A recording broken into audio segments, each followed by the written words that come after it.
Hello, everyone. Welcome to the Awaken to Happiness Now Global Series. Thank you so much for being here with us today.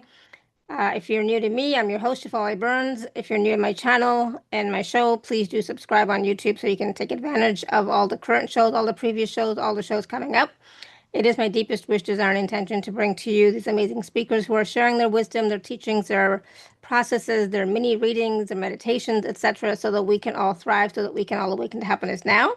And so today, my dear friend, Dr.MoNique is back with us, and we're going to be talking about trying to reach you, that your ancestors are trying to reach you. So we're going to talk a lot about that, like we always do with Dr.MoNique, and we always have so much fun. So some of what we're going to talk today is about how to recognize when your ancestors are trying to reach you through signs, nudges, dreams, and inner knowing, what may be clouding the connection and making guidance harder to recognize, how to tune into the frequency of your ancestors in a grounded, intentional way. And of course, Dr.MoNique is going to take us through a guided meditation to help us to open to ancestral guidance with greater clarity. And of course, we're going to be taking some live caller questions to explore real questions that you have and receive insight around ancestral connection and more. So, really quickly, for those of you who may not know Dr.MoNique, she has been with us many times. Again, like I said, we have so much fun talking with her, and the ancestors always come through, and Dr.MoNique always gives such spot on guidance and information. It's amazing. So Dr.MoNique is the conjuress and ancestral griot, guiding women to connect with ancestral wisdom for clarity, confidence, and direction. A former construction management engineer, she once worked with physical blueprints and now helps women access these spiritual blueprints left by their ancestors. Often called the voice your ancestors want you to hear, Dr.MoNique brings ancestral guidance into everyday life in a way that feels grounded, supportive, and deeply familiar. So, everyone, please join me in welcoming Dr.MoNique back to the show. Dr.MoNique, welcome. Thank you. Thank you for having me again. I always love being here with you Oh, we have and so your much fun. guests. Yeah, and Yes, it's always amazing what comes through, not just the guidance, but processes, information, tech, rituals, etc., right? So there's so much valuable information that our ancestors have for us and want to share with us, right? absolutely. Yeah, there's so much wisdom. If you just think about the wisdom that our elders had, the wisdom that we've gained in our lives, just imagine the wisdom that the ancestors have. Because not only do they have the wisdom that they gained while they were on this planet, they have the wisdom that they've gained as an ascended ancestor as well. And that wisdom can help us in so many wonderful ways. I love that. And I love how you also shared about when they become an ascended ancestor, they have even more information and guidance available for us. So it's not just what they had when they were here, physically on the physical plane, but after they transitioned and they became an ascended ancestor. That is a term that does not come off my tongue really easily for some reason. But ascended Yeah. ancestor, yeah, I love that. Yeah, our ascended ancestors are those ones that have gone through the healing. They've been through the things that they needed to do in order for them now to be available to guide us and support us. And oftentimes people think of ancestors as wounds. We got to heal these wounds. We got to heal these wounds. And while there are ancestors that have lived through, extreme trauma, many of them have now ascended and are no longer embracing that trauma and they don't need healing. There are some that do, but you have more healthy, heal, and whole ancestors than you do wounded ancestors that need your healing. That doesn't mean that we don't need to work with them, but it means that we also need to acknowledge that we have a vast amount of wisdom and guidance and inspiration and even protection when needed from these ascended ancestors who have experienced the things that we've experienced, who have lived the lives that we've lived, who may have experienced things that are starting to happen to us now or we're seeing happen now. And they have solutions and guidance and support that we can tap into to help us wherever we are and whatever we're experiencing right now in our own lives. and in the lives of people throughout the world. Mm. I love that. So, again, it's always about understanding that there's so much support available for us. And this is another form of support that's available. But sometimes I'm going to say me, sometimes I discount it because I feel like, how could they possibly help me with what I'm going through now? Like they have no idea. I mean, because like all my ancestors are Indian from India, so it's not like they've ever lived in Canada or experienced what I'm experiencing. But I know that's a false belief for sure, right? But Yeah. that is what the one of my beliefs are around working with ancestors, even though I know it's not true and valid and relevant and all that stuff, like my belief is not, but that is still something It still which, plays out. yeah, exactly. And so but when you come on, I'm always like amazed and it's like, okay, maybe they can help us, maybe they can support us, maybe we can turn to them for guidance, right? Right. And that is a valid point because oftentimes, our ancestors didn't live where we live, or we don't feel like they had the exact same experiences. And many times they're not the exact experiences, but they're experiences that carry enough wisdom that they can help us with where we are right now and what's Yeah. happening right now. Yeah. And you may have had ancestors who tried to do the kind of healing work that you're doing, but they were rejected, shunned, in some cases killed, or they may have been women who wanted to do this work, but they were pushed to the sidelines. Mm. Or they fed it into the men that were around them, and the men got credit for what they fed into them or what they shared with them and what they gave them. And so they know what it means to be a woman who may not be able to fully be visible. They know what it means to be afraid of being visible. So their experiences may have been different, but they understand some of the same fears and concerns and worries that we have that may be applied a little bit differently than what they experienced it, but they understand it and they can help guide us through it and protect us from some of the things that we may need protection from. Hmm. Okay. So, that's interesting. So I just want to ask everybody who's here with us live right now, how many of you, and just type it in the chat, how many of you are actively working with your ancestors right now? Yes. I can honestly say I'm not. That's just Okay. that's Well, just you do me. work with a number of that's the other thing that we can say about that too. You can work directly with your ancestors, but you may also be working with other spiritual beings. Yeah. And those spiritual beings have a connection to your ancestors if your ancestors worked with them too. Ah, I see. Okay. Indirectly, you're still in connection with them. And it could be your ancestors are leading you to the right spiritual beings that you need to work with right now. Or they're working in collaboration with those spiritual beings and giving them information that helps you as well.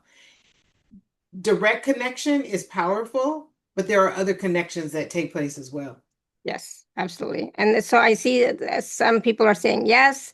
Some people are saying sometimes yes, but I just don't know who they are. Um, I see some signs like birds or songs as reminders. Yep. Yes, I feel certain I can at certain times. I sometimes have an aunt show up for me, but she wasn't a blood aunt just by marriage. That's okay. Yep. Awesome. Yeah, yeah. And the thing about it is we often talk about the blood ancestors. Now, when we're doing some of the healing work, yeah, those are the ones that we're working with. But when we're working with them for guidance and support, we can work with any ancestor, blood or non-blood. There may be an ancestor in history that just really inspired you, and you can connect in with that ancestor. I have a client who is works with Harriet Tubman, and the reason why she connects with Harriet Tubman is because Harriet Tubman guided people out of their circumstances, and that's what she feels she's doing by doing the work that she does. You can connect with an ancestor that may have written a book and you're an author and or want to be an author. You can connect in with them for some guidance on how to assemble your book, how to write your book, what chapters to include. There's so many ways that you can work with the ancestors. I work with ancestors of my land, absolutely. Yeah. Your grandmother for sure, right? And then someone said they don't know. Yes, I am. I just don't know who they are. You don't have to know who they are. What we know for sure is that we have ancestors because we had parents, they had parents, they had Yeah. parents. So we know we have ancestors. We don't always know who they are. Some people have that information, some people don't. It could be because, you were adopted, or maybe those stories were painful and didn't get passed down. Maybe, somewhere along the line, people were cut off from their families. People traveled and migrated to different places. People were enslaved. I mean, there's so many ways that you may not know about your family history, but it doesn't mean that you don't have a connection to those ancestors. And you can really take some time to look at where your people originated from. If you have any idea about where they came from, you can also look at what was happening in history over the last, even 100 years, but you can go back 1,000 years. What was happening in history? What was going on? What were the wars? Was there famine? Was there some kind of, conquering that took place, massacres, whatever may have been going on, then that can kind of help you understand what some of the challenges are that your people have gone through. And that is a way for you to tap in as well.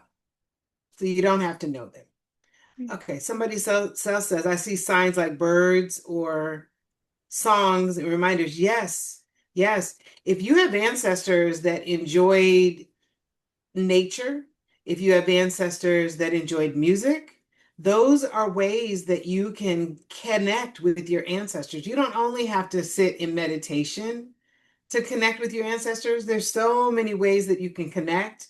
And by being out in nature is one of the beautiful ways because, being out in nature gives you many, many benefits. And one of those can be with your ancestors.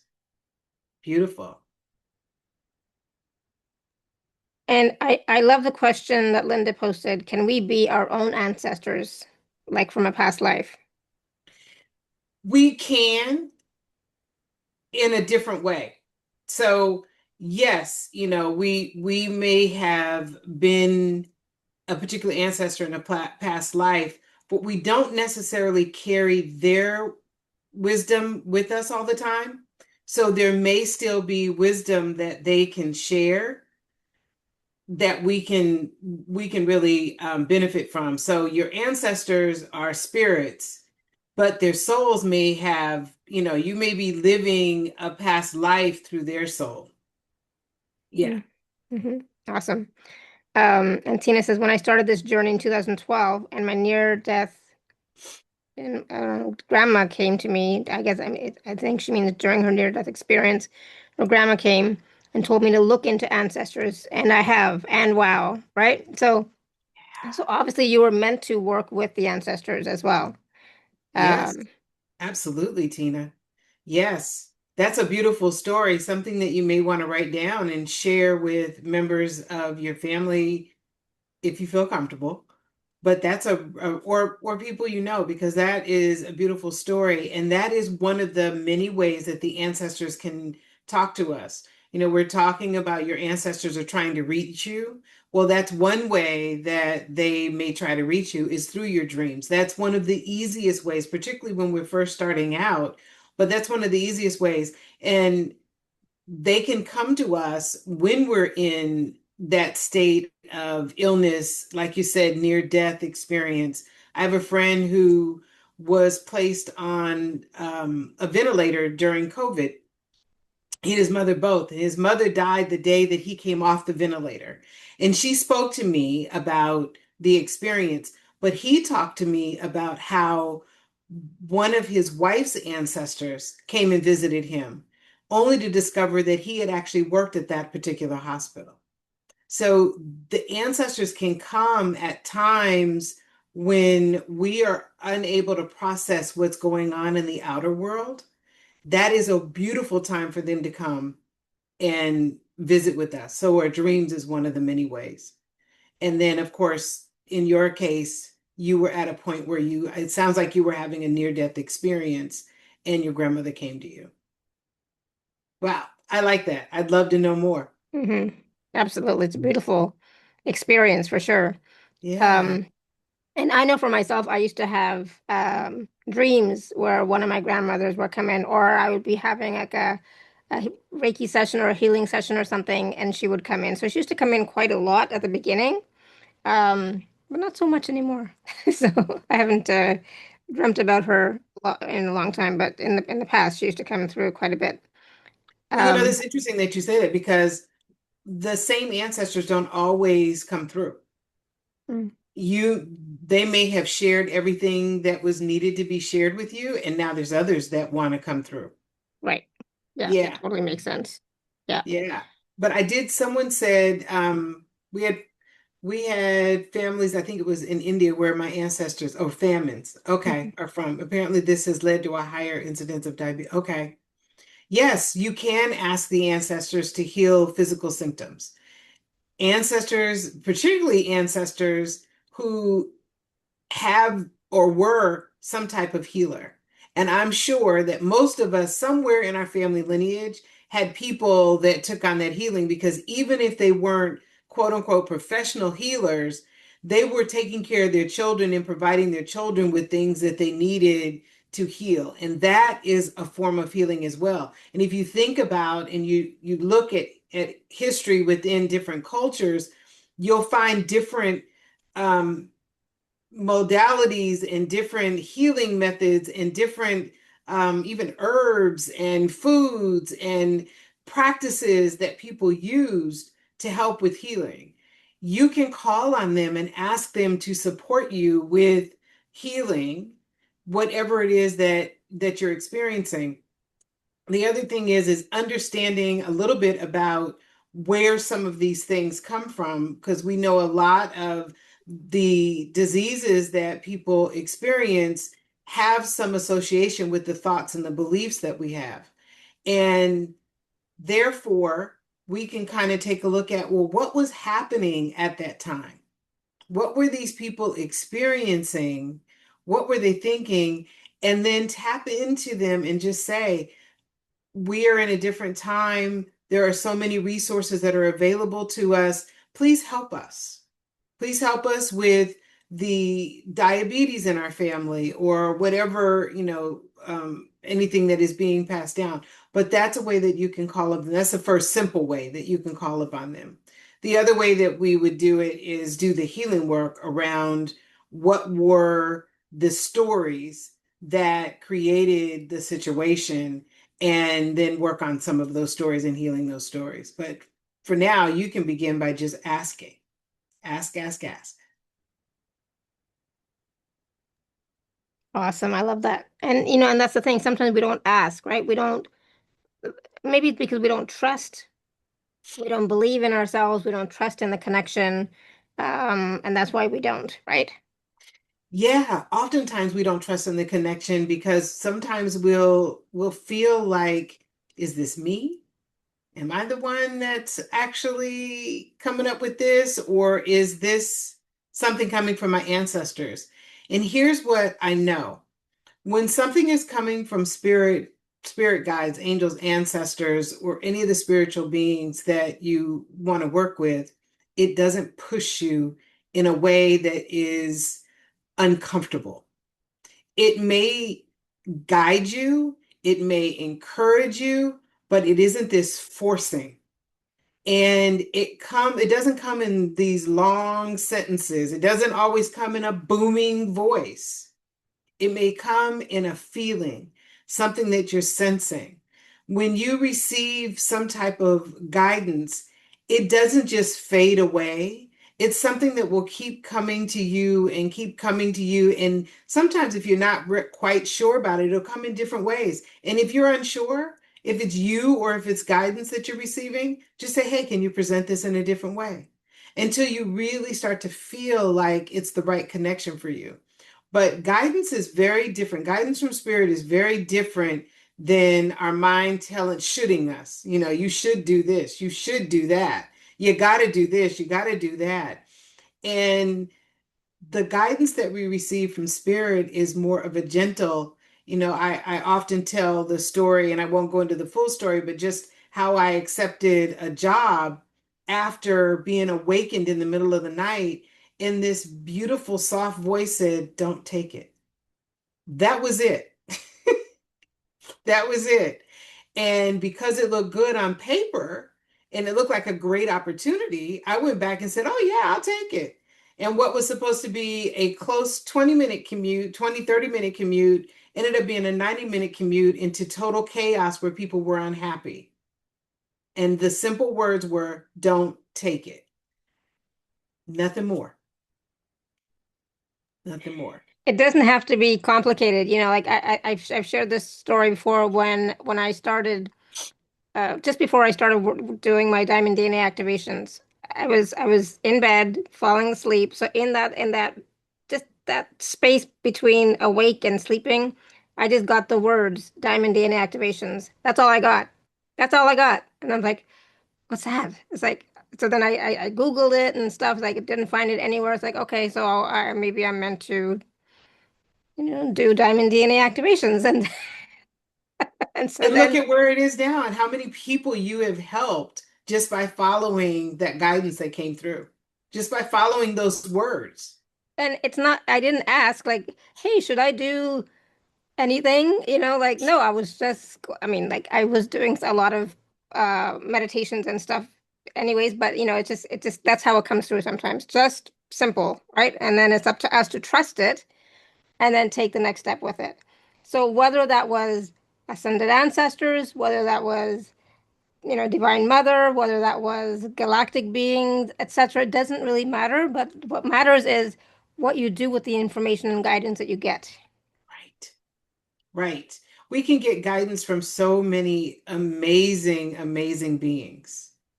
And oftentimes we're receiving guidance from a multitude of them.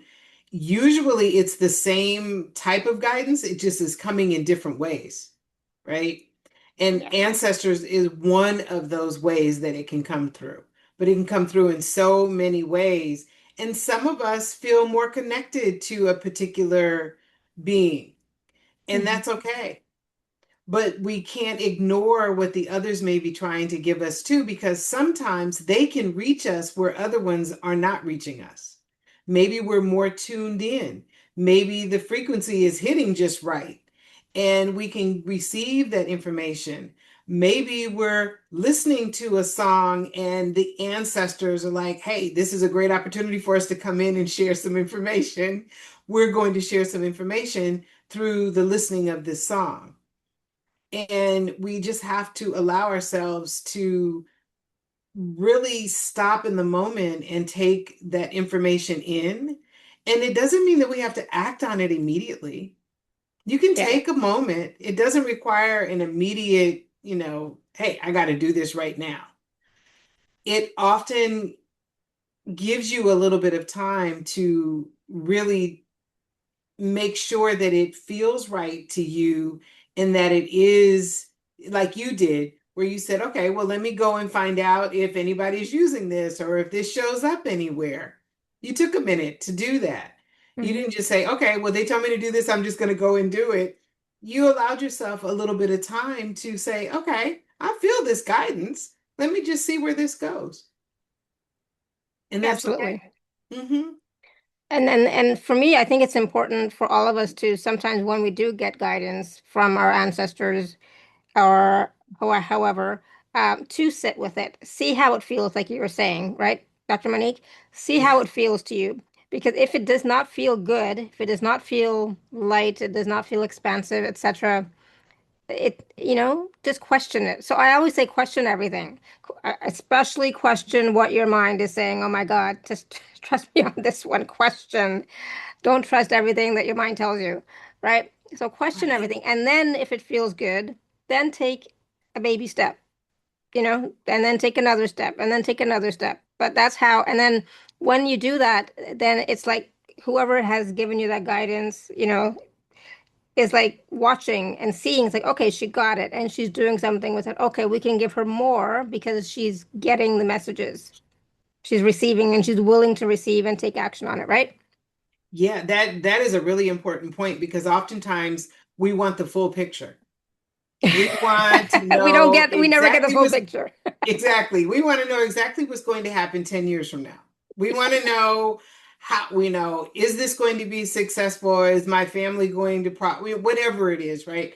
We want that information to give us all the steps. And honestly, that's usually not the way it works. It never worked like Usually, that. Never. yeah, I mean, I'll just exactly. say, Not for me, it doesn't me anyway. neither. No. You'll receive a step and then you take that step and then there's more and there's more and there's more that's revealed. It's really about trust. It's about trust. And what Yeah. happens sometimes is people are having challenges with trusting the information because of external experiences, because we're sometimes looking to external authority. Sometimes we have experiences with fear or betrayal or abandonment as a result of something that we've said or done. Sometimes those are ancestral stories and not stories that we actually have lived. And that can all interfere with us trusting the information because the information is always coming in. The information is there. It's whether or not you're slowing down enough to listen to it and to trust it and not just bypass it or dismiss it. And when you take the time to just say, okay, well, that sounds interesting. Maybe that is a direction. And if you're not ready to do something with it, just write it down. And once you write it down, notice what happens. You wrote it down, either another step will come or you'll get more information that confirms that that's the right direction to move in. And you'll start to think about it more and it'll start to feel like you said, um, it doesn't feel, it feels comfortable, it feels peaceful. It doesn't feel like a heavy burden that you have to Mhm. take on. Yeah, absolutely. And, one of the things I think is key is to trust, right? Trust that the information that's coming through is for your highest good and the highest good of all. And that is my intention. So, it's kind of like I've made this, I don't want to say contract, but I've made this arrangement with my guides and with my team that whatever I do, whether it's doing this show, whether it's if I do a live healing call, whether it's a Diamond DNA, whatever it happens to be, it is for everyone's highest good, right? So that is the intention that I've made. And so whenever anything comes through, it's not just for me. I mean, it's never just for me. Like when did I ever get any message that was just for me? Um, but like what is your intention in when you're asking for information, right? And when you're willing to receive, sometimes I have never asked just for me, so I don't know. Um, but I just want to say, try and trust that you're getting information that is for your highest good and the highest good of all.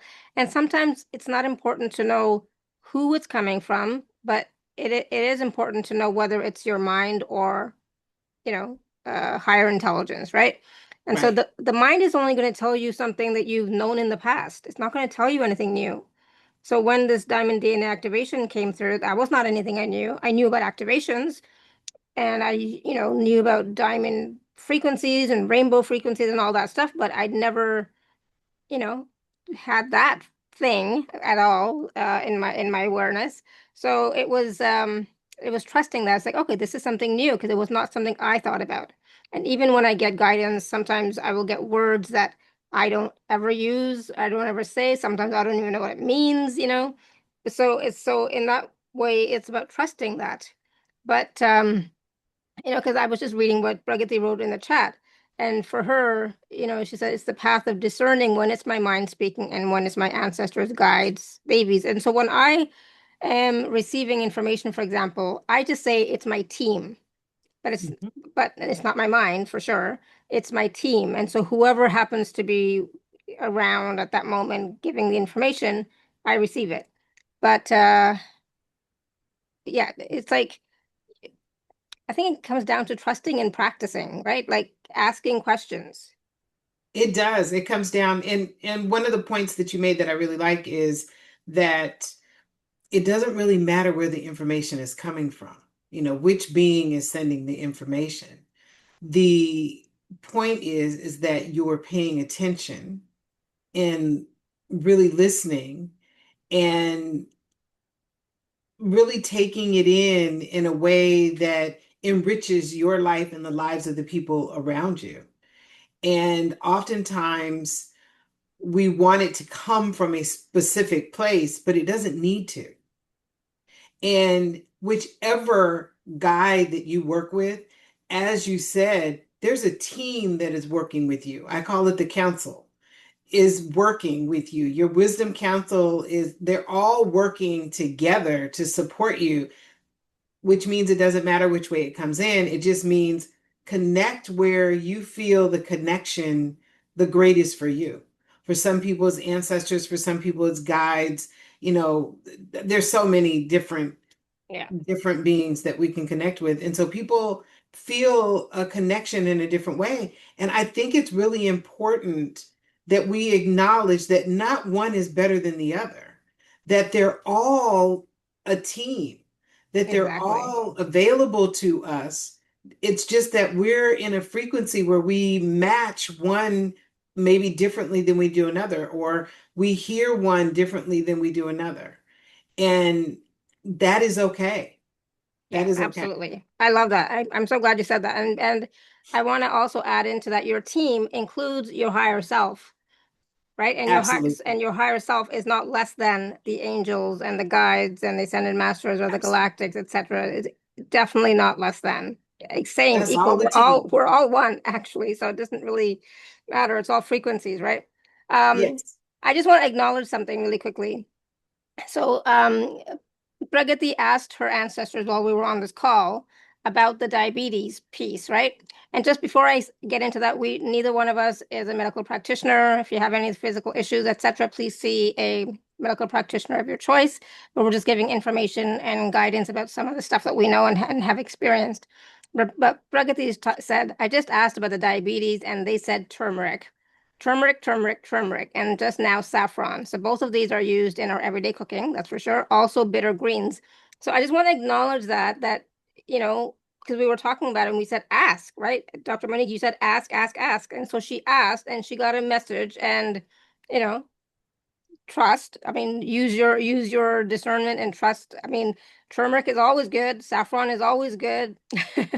Yeah. Um, but And cooking was a way, yeah, and those herbs and whatnot were used at a time when medicine wasn't available.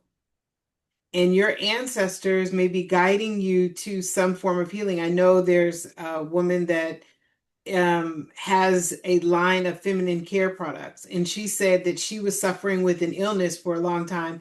And in her dreams, the ancestors came mm, and told her about a remedy. And she went to putting it together and she healed the problem that she was having. And she had been suffering, I think she said, for about 8 years, and it healed it. So there is wisdom that we can get from them, but I will say, let's also be sure that we don't only depend on that. Sometimes we exactly. need to, right? Yeah, so Uh, do your research, talk to right, your medical practitioner as well, absolutely. and be smart about it, right? But the thing Right. is, these ancient, this ancient wisdom of spices and plants and whatever has been around for thousands of years. I mean, in India, we've been using it for thousands of years, and now it's becoming so popular in the West. It's as if it's like a new cure, which is not, because like healthy turmeric milk has been, a staple in Indian households for hundreds, if not thousands of years. But now suddenly it's becoming golden milk here. And now, I'm, I'm like, okay. So, Absolutely. And we have a rich history. I mean, if you look at the even there's a book called Conjuring of America, and it's about the enslaved people and the herbs and healing that they brought with them from Africa and used it not only with their family members, but also They were granny midwives. They were granny healers. They were the ones that were helping with the healing on the plantation. There has always been, in most of our cultures, some form of healing that was taking place that we're still using now. Vicks Vapor Rub is one of them. Yeah. I Okay. love Big Vapor Rub. Yeah. And Yeah. I And mean, I And was, historically, yeah, Vicks Vapor Rub was what the enslaved healers were going, the conjure women were going, and they were getting these herbs and putting these things together and creating this. And one person who experienced that then turned it into what is now Vicks Vapor Rub. So these healings have this has been around yeah, for long time. generations and generations, and what I love right now is that more and more people are tapping into those. They're realizing that they have a place in society, they have a place right now, and that when we put all of it together, we have a better outcome than when we're only relying on one source of healing.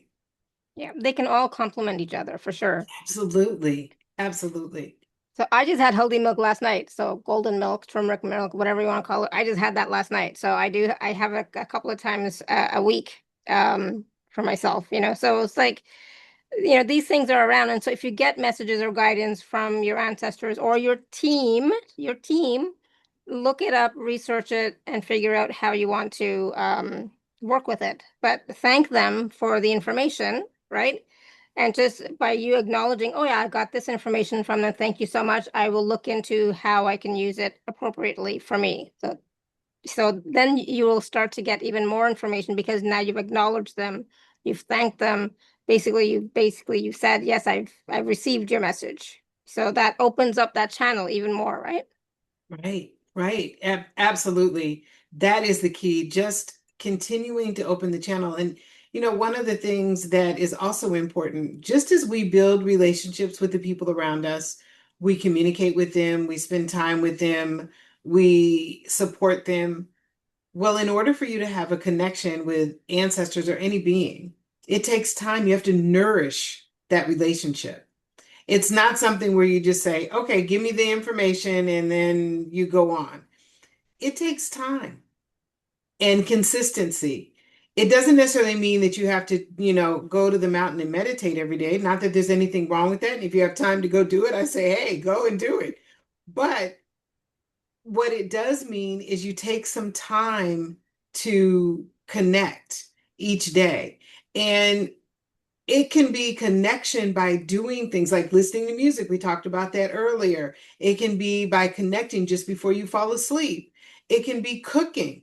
I have a number of ancestors that come through for my clients and will encourage them to cook something Mm. and cook a traditional meal from their family lineage.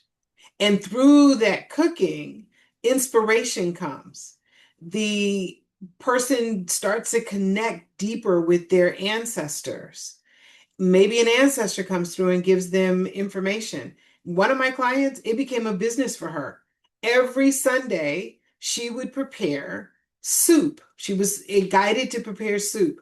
Every Sunday, she would prepare soup. She told people to bring their bowl, bring a to-go bowl, come and have soup. And women started talking to each other and supporting each other by coming for soup in her kitchen. And then they would be able to take soup home afterwards. She started sharing the recipes and she started these groups where women could come and talk and support one another. And she would get wisdom and she would get the topics and the ideas and the different ways to support these women while she was preparing the soup. We can connect in a number of ways. I love that. That is so powerful, you know, and that's, like number one, you're offering food, which is such a blessing, and then, having that space for people to connect and get to know each other and talk and share and just be a community. It's fabulous. I love that. And that was through a dream, you said? That was through she and I started working together. She was one of my clients and she was feeling like her ancestors weren't quite showing up for her. And she was like, I'm not hearing the messages. And I said, okay, well, we need to figure out what's interfering. And what we discovered is that there was some fear there, there was some abandonment, there was some protection that the ancestors were putting around her to keep her from completely going into the work that she was feeling called into. And so we did some healing with those ancestors that needed healing. And then we connected in with the ancestors that were already ascended. And they were the ones that mentioned the soup to her. Mm-hmm. And we just kept connecting with them. And then I taught her how to start her connection with her ancestors on a deeper level. And what came of it was she started, this was really what was really cool. She would get through a dream what kind of soup to make that week. Right. Wow. Wow. I love it. So powerful. And it's like the connection is there, right? And but sometimes it is just it's clouded. The connection is clouded, right? So that we're not able to actually make a strong connection or a connection that is see my guys are saying fruitful. So it's not a word I would use, right? So the connection is not fruitful, meaning you're not getting the information, you're not getting the guidance from them. So what are some other ways that our connection could be clouded and how can we clear that up? Yeah. The biggest ways are the external world, right? Telling us that it's wrong. That's one. Oh, it's wrong. You shouldn't have that connection. Leave the ancestors alone. Let them be, let them sleep, let them do whatever. That's one. And that can interfere with our connection. The other is wanting it to happen the way you want it to happen. You're so stuck on it. Like, for instance, it may be that there is a particular company that you want to go work for. And you're insistent that I'm going to get a job at that company, I'm going to work at that company. But your guidance is saying, well, you know what? There's this company over here that's actually a better fit for you. You know, they're showing you different signs about, but you're stuck in, I have to go work for that particular company and you need to help me get that job there. That totally interferes because now we're only focused on what we think is the best fit for us, not what actually is the best fit. That's another way that it can show up. And then, some of the biggest influencers, what I call these ancestral stories, are abandonment. This fear of abandonment can cloud your ability to hear what the ancestors are saying. If you're afraid that by listening to the messages that somehow you'll be abandoned or you'll be rejected. Betrayal, where you've dealt with a significant amount of betrayal in your life, or maybe your ancestors dealt with a lot of betrayal, and you're afraid to trust the guidance because you're afraid that it could be betraying you or you may get betrayed, which is interesting because it may not even be a conscious thing. It may be very unconscious. Any of the stories that our ancestors experienced, whether it was grief or shame or scarcity, all of those stories can block us from fully receiving the guidance that we need and want from our ancestors or any spiritual beings. And that's why it's so important that we look at those stories and how they show up in our families. And then we do the healing to release those stories so we can clear the interference with that signal that is coming through, or that or being able to connect on that frequency by clearing those stories. Those are absolutely important. Those are some of the ways that we get blocked. And then, like I said, not making the connection, not slowing down a little bit. You have to have some kind of a spiritual practice. There must be you have to have some type of spiritual practice if you want to stay in relationship with your spiritual team. There has to be something. You're offering something by staying in connection with them. Absolutely. All right, we'll talk about that in just a minute. So Tina, did you want to say something? Did you have a question? Um, yeah, I was trying to figure out how to ask it without into a whole big story.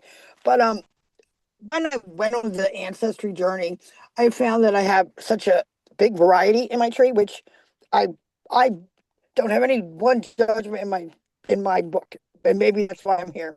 But like for an example, I have 3 generations back, grandmother that was kidnapped by the Indians, and then I have Cherokee in my bloodline, and like there's a lot of heart that some of my ancestors, I thought, oh, they did such wonderful things, and then I started finding out all this really hurtful things that may have happened. I just basically say, okay, let's all just forgive and let's move on. And it is that simple, or I don't know. How do you help them? Yeah, you can't. You were kind of going in and out, but I think I got what you were saying. Yeah, you can. It is that simple where you can, work on forgiveness, but there's layers there, right? And it doesn't happen overnight. Right. Acknowledging it, acknowledging that it was something that was not a good and that it harmed people, acknowledging it, and then working with the ancestors to forgive themselves and then to forgive each other is a start to that healing. What I also want you to remember is even though your ancestors may have done some of those things, it doesn't mean that's who you are today. It means that you carry some of that and you have a choice to one, heal it. The other choice you have is to do something different than what they did and how they made their choices, for you to stand up for something different. And so sometimes people think, well, if my aunt, and I'm not saying this is you, but sometimes people think because their ancestors were what they felt weren't good people, they feel a tremendous amount of guilt and they don't either want to connect, or they feel like they don't have a connection because these were such horrible people.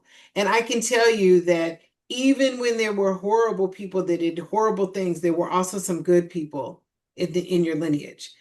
And Oh, 100%. once they Yeah. become ascended, what happens is they have gone through, some of them have gone through this healing process. Some of them have looked back over their choices, their decisions, their actions, and they've atoned for those. And now they're ready to help you and their descendants to not repeat the mistakes that they made. Yeah, maybe I'm thinking too big too, because maybe I think if I could just help because I went pretty far back in my lineage, and I know that has to go, worldwide. Like it gets really big. If people could just learn how to get along and forgive and move past it, and stop looking and putting people in a box and judging and all that. Come on, people, let's all just get along. And that's yeah. I don't take it on as me. I try to love them all, even if they were not knowing what they were doing at the time, or even if they did, it's still love them Well, anyway. yeah, I mean, you can do the deeper work if this really feels a place where you want to serve. You can do the deeper work and say, okay, what were the harms that were done, and how is that showing up in the people that are still feeling the pain?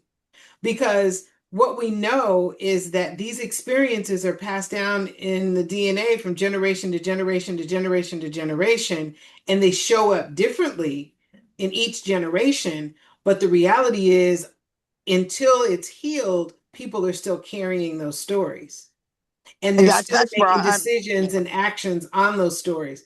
And so you may be stepping into a bigger calling because your DNA is a makeup of many, many cultures and people.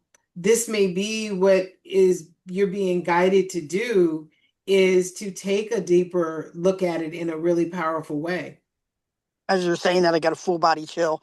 Like I've sort of been knocking on my door, but I'm just, I get a lot of different things, a lot of, but I'm not really. I guess I'm just trying to go with the flow with it right now. But every time you come on, it makes it more like almost like a sledgehammer going, pay attention. It might be. That's what it might be. Uh-huh. Because we've talked about this before, for Yeah, sure. yeah, So, exactly. Yeah, you know, I mean, I did the one that I was suggested to do to help heal the addictions and stuff in the family. But now, I mean, I see it with my mom, and I can see it on my mom's side. I see it how it's, but I've done the work. But anyway, I don't want to hold all this up, but everybody else has Thank you, Tina. questions. But Yeah, thank you for that question. I do want to. Can I just share one really wonderful thing that happened the other day? How you get signs. Sure. I had a lady, I was bringing my mom out of the restaurant and I noticed this car on fire. And I'm like, nobody's helping them. So I ran back into the restaurant, got a fire extinguisher, ran down the hill. Long story short, put the fire out. 2 hours later, I'm at the gas station putting the car in. As I go to take the ticket, I hear, good way to put the fire out. And I'm like, you've got to be kidding me. That's And I just awesome. thought, that's how the That's nice. universe works. Yeah, Yes, exactly. Anyway, beautiful. Thank you. Thank you, Tina. Thank you. All right. Tanya, did you have a quick question? Because then we're going to move forward on other stuff. But go ahead if you have a quick question about what we're talking about. Well, I will try to be very quick. Okay. So I was very connected to my grandma, and when she died, she very often came into my dreams, usually giving me a message. And at some point, she stopped coming into my dreams, and I was wondering, because I believe in reincarnation, and I thought maybe she started her new life, and kind of I was thinking about this before I went to bed, and I had a dream. I had a dream that my mom brings me to our neighbors, and she tells me, and I see my grandma in her old when she was old, sitting there at the table and eating, and my mom tells me now they're looking after her. Like, so I woke up being like feeling a little bit confused, and I called my sister. I said, did they have any child born recently or something? She said yes, they had a girl born something like 6 months ago. So of course, because I trust my dreams and my messages that comes from my dreams, I came, when I visited them, I always brought her a present because I consider that it's my grandma reincarnated. Although I can't say that I'm 100% sure, But is it when I've never dreamt of her again after that last dream? Is it when they reincarnated? We lose kind of this thread or whatever connection, or it is just, how does it work? Does it work like that, or I'm always wondering now. There's a number of things that could be happening there. One is that your grandmother came to you at a time that she felt that you needed her support and that you needed her guidance. And so she came and she was there and she supported you through that moment, whether it was, something major going on or something that was minor that wasn't as significant as, you even remembering it. The other thing that happens is another ancestor is ready to come through to support you.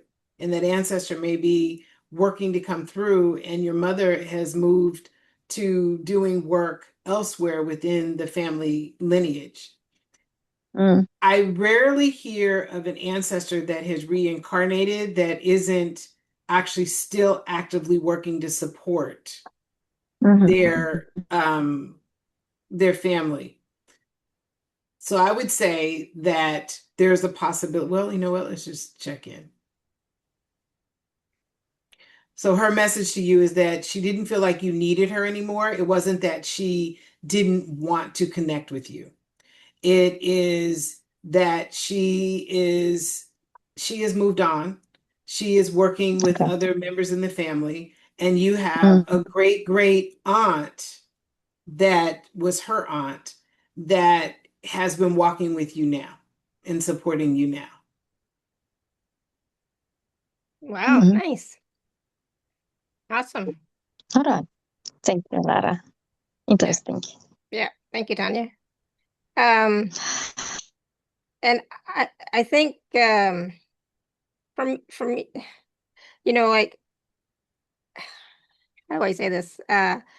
We, me as a person, for example, only a small part of me is here, incarnated. So there's, the bigger part of me that is in wherever else, right? So, so if, like, let's say if I transition or whatever, and I reincarnate, again, only a small part of me is going to reincarnate, not all of me. So I am still available to assist family members or whoever else that reaches out. So that was a great question, Tanya, but it's just remember that even though somebody has reincarnated, they are still available, but you may not need them anymore in the same way that you needed them before, right? So, because we're always changing, growing, evolving, so we may not need the same guides, ancestors to work with us. Some, like we talked about yesterday, upgrading our guides, changing our guides, etc., depending on where we are in life. But that's who's going to assist us and help us,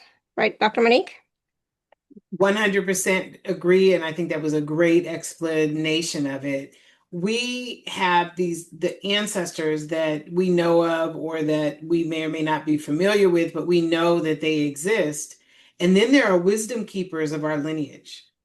And sometimes the wisdom keeper that comes through, which is an ancestor, comes through and they provide that wisdom, and then they move on so that the other wisdom keepers can come through and help you with whatever it is they are here to help you with.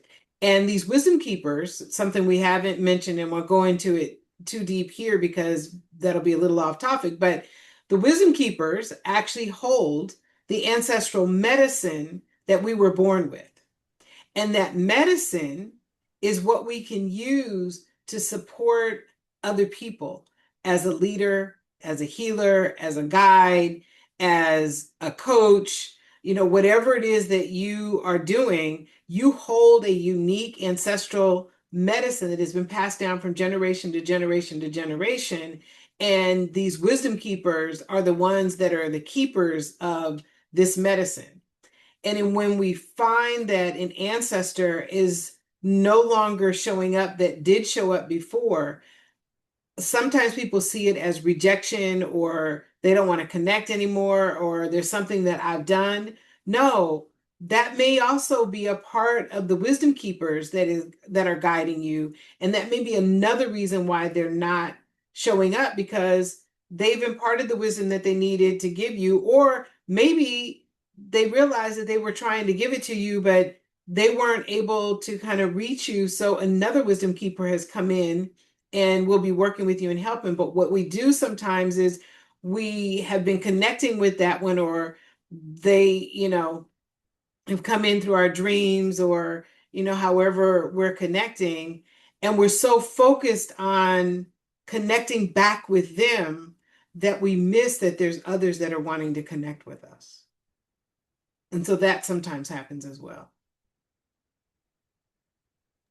Awesome. Thank you. There's always so much for us to discuss on these calls and, opening up different pathways, but we can't always go everywhere we want to go because of time. So, but we will, but I love how we were talking about the wisdom keepers and the medicine that it's in our DNA. It is within us, right? And medicine can be, like energy healing. It could be intuitive uh, guidance kind of thing, channeling, whatever it happens to be. But working with sound, etc. All of that is ancestral medicine, flowers, herbs, etc.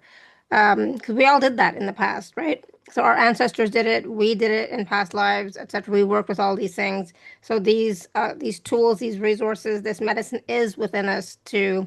But it doesn't mean that just because it's within us that it has to come out now in this lifetime.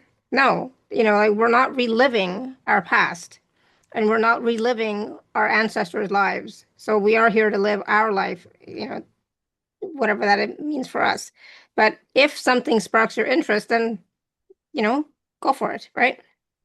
Usually when the medicine comes through, it comes through in a way that matches what your soul came here to do. It comes through in a way that really aligns with who you are, and most of the time, even what you want to do. It doesn't mean that we have to use the medicine in the exact same way that they did. Yep. It means that it is there, and now you can tap into it to create your own unique experience. And that's the power of that medicine coming through, is it gives you something uniquely yours to work with, Okay. however you want to work with it, not in some specific, oh, you have to do it this way. Like the woman that started making the soups in the soup kitchen. She was guided to that. Later on, she found out that she had an ancestor that used soup, or what we would have considered soup, as medicine. Mm. And that was a part of her family, making these soups that were these healing soups during the time that this ancestor was actually enslaved. And so it was something that came through for her, but she used it in a different way. The soup itself was no longer the healing. It was the reason for the gathering, and that's where the healing took place. She totally took it and used it in a way that resonated with her. Mm-hmm. I love that. Yeah, that's a great way to look at the medicine, right? That we receive, the guidance that we receive. It's for who we are now, and that's the key. Yes. All right, so Dr.MoNique, I'm just looking at time, so I'm just going to quickly share my screen and talk about the special offer package first, and then we'll go into meditation and other stuff after that, okay? Okay, that sounds good. Okay, Okay. please give me 1 So, second. okay, Yeah. sounds good. So this is Dr.MoNique's package. It's Conjure Connection 21, a 21-day sacred journey to deepen your relationship with your ancestors and hear their guidance more clearly. I know so many people say they cannot get the information, they cannot get the guidance, they cannot hear their guides. And it's not necessarily about hearing, but it's about perceiving the information. All right, so Dr.MoNique, I'll let you explain. Yeah, so I love this program. It's a 21-day self-paced journey, which means that if you need to take a little bit longer, that's okay. And each day you receive a ritual. And it's an easy ritual, 5-10 minutes, that's it. It doesn't require you to completely alter your life for 21 days. It's something that you can easily do. And as I mentioned, staying in connection with your ancestors or any of the guides that you want to work with is essential for you being able to hear their messages. And this sets the pace for you to begin to hear your ancestors. Not only that, you also will do some of the healing that needs to be done in order for you to clear out what may be blocking you from hearing what your ancestors have to offer you. So you'll receive 21 days of daily connection rituals, like I said, that are easy. There's a morning ritual, and then there's an evening quick journaling practice or something that you do that I, have you to think about. Then every week you'll receive a healing meditation that helps you with healing some of the stories that may be blocking you from having that deeper connection. And then you have these ancestral connection journeys where I take you on a journey to have a deeper connection with your ancestors. And then there's, like I said, it's self-paced. There's enough information in there that it'll help you on your journey, but not overwhelm you, which I think is essential and extremely important. You'll have 30-day access to the full library of the recordings and rituals and meditation. So if you miss a day, no big deal. You just go ahead and move on to the next day, and you'll have time to really digest the information. And you'll have all of this in a private portal.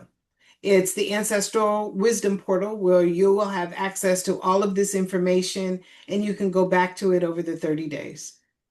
And if you're feeling this deeper calling to connect with your ancestors, this is a great way for you to start to have that deeper connection. And if you want clear spiritual guidance for this season that you're in, your ancestors are a great way to receive that guidance. And this is a great way for you to start to receive it. It also will help you know how to separate some of the fear and noise and the old patterns that have been playing out. And like I said, with those meditations that I'm giving you to help with healing some of these stories, it'll help to heal some of those so that you can hear. And what makes it different is that it really honors your ancestors, and you'll learn how to create your altar if you choose to create one, not mandatory, but if you want to create an altar, there's information in the Conjure Connection 21 program that gives you the information on how to create your altar that will help you during the 21 days, how to use that altar. So this isn't based on any like spiritual vague language or the assumptions that the ancestors are only a source of pain. This is built on how to do this work in a way that allows you to hear what it is that they're bringing to you. So by the end of it, you'll have a stronger foundation for connecting with your ancestors. You'll have more clarity about how guidance really starts to come through for you. And you have this deeper ability to recognize what's true for you in this season of your life.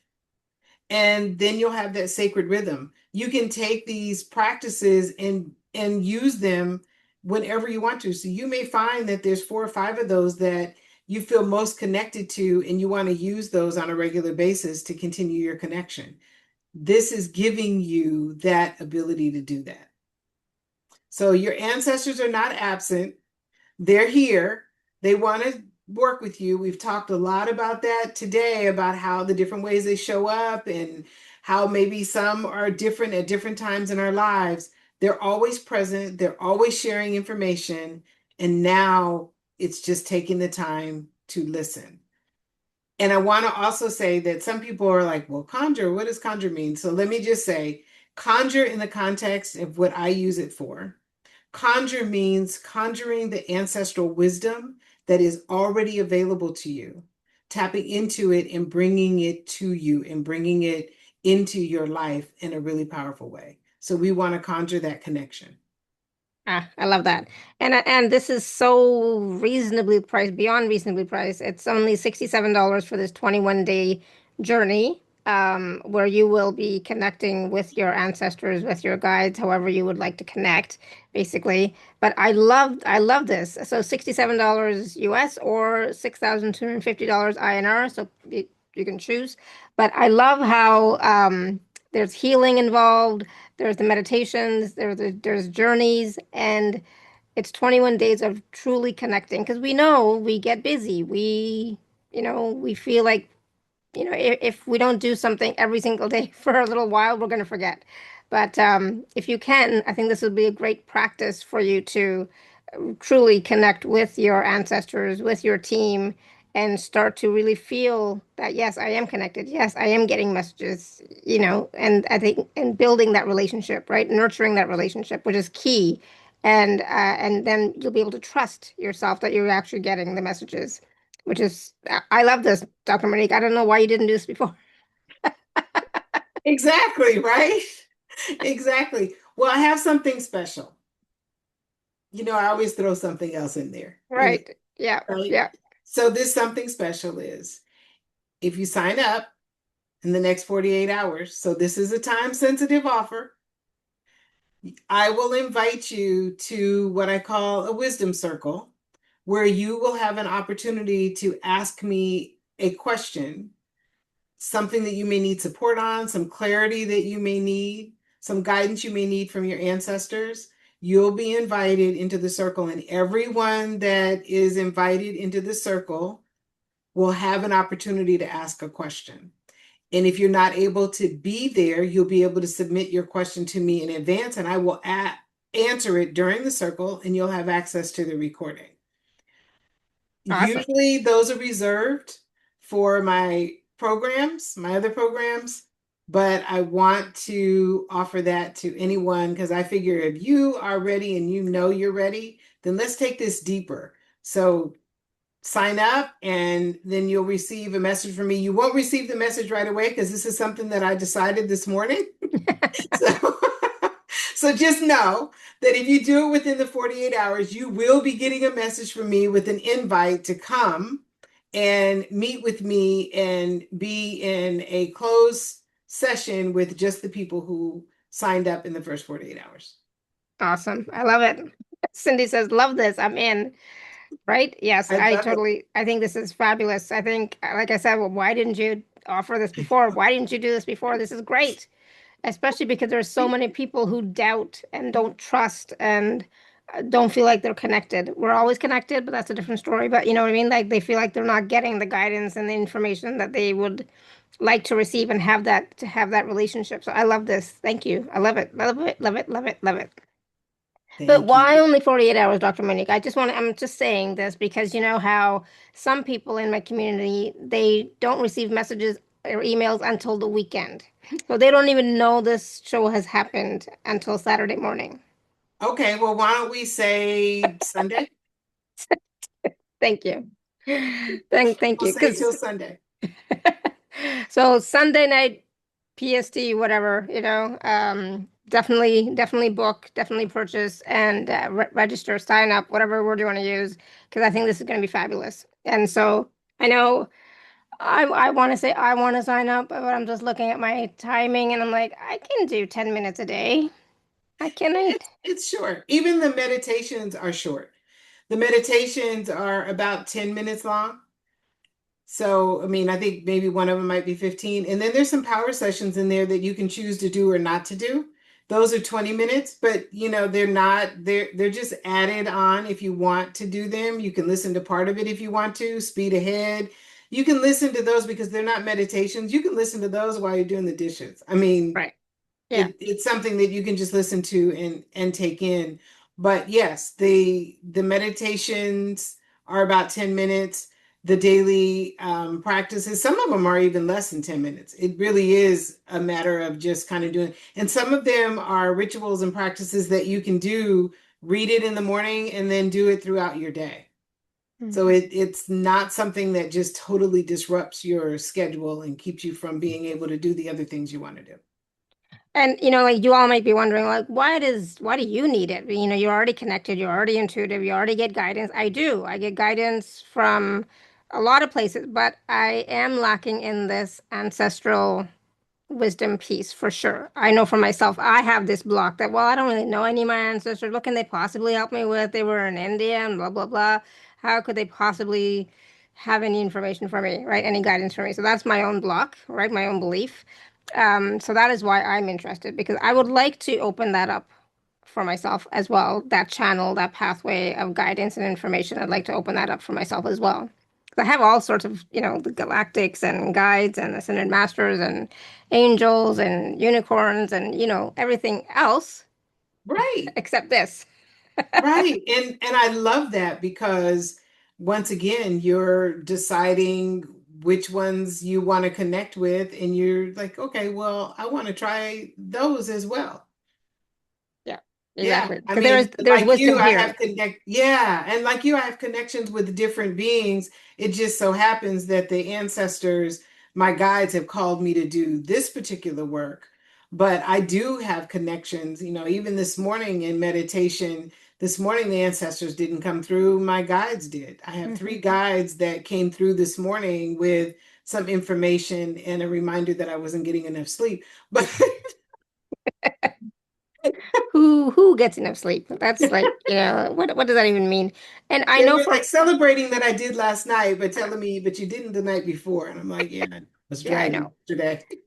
And that's the thing is like I know for myself too. Because I do get these intuitive hits, and I know for myself that there is wisdom in there for me through the ancestors that can help me now with where I'm moving forward in my life. So there's some deep wisdom there that wants to, I think, come through and open up within me as well. So um, I think it'll be good. It'll be good for me as well. So I'm in. Like Cindy said, she's in. I'm in. Um, Yay. so I've already made up my mind. Okay, so now I know we wanted to do a meditation, right? Yes. Well, let me ask this. Sure. Would we, because I know, there's time involved and we want to, people may have questions. Do you want the meditation or do you want to ask questions? Hmm. Yeah, Or do you want them so both? for, we can't do both because I'm looking at the time.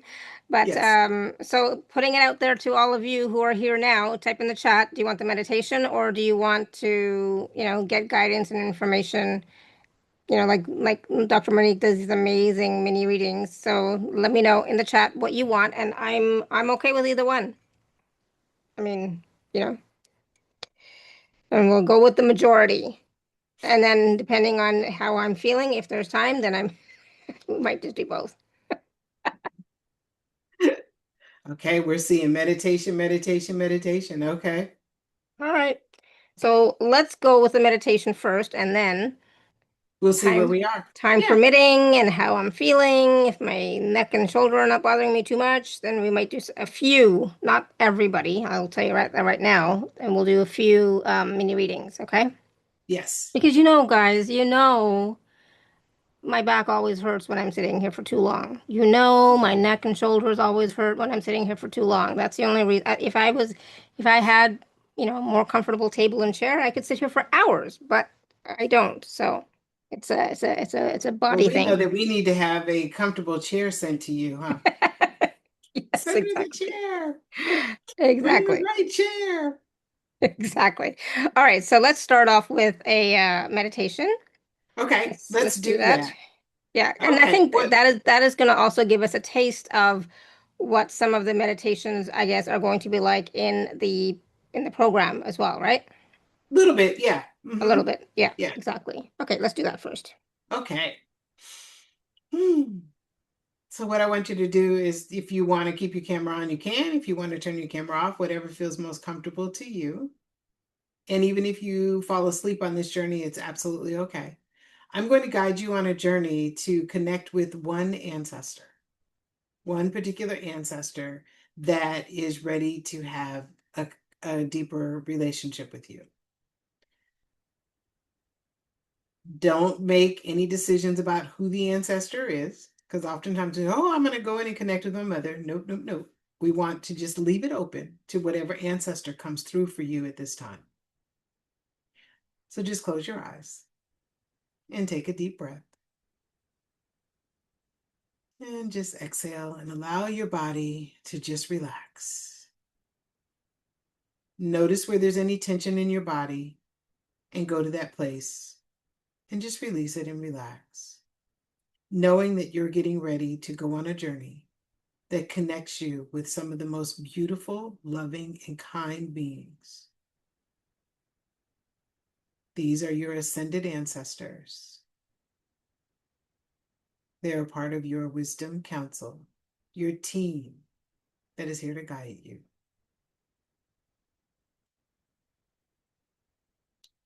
Now allow yourself to just go to a familiar space that is the most comfortable space for you. It's where you feel at peace. It may be in your home. It might be by the ocean, in a park, out in nature. Wherever that place is for you, allow yourself to just travel there now.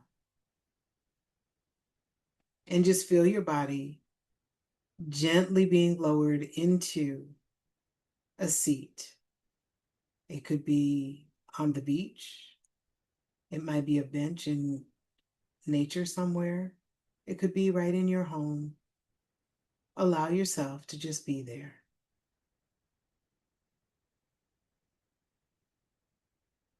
And just be in this space and gather your peace, your relaxation.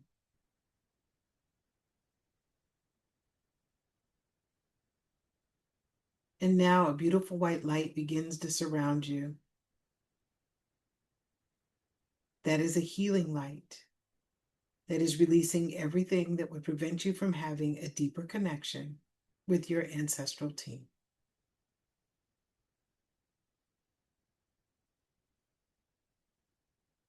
And as this light begins to clear, you look into the distance and you see a beautiful golden light. And as the golden light begins to settle, a beautiful golden path begins to unfold in front of you. And as you stand, you begin to walk along this path.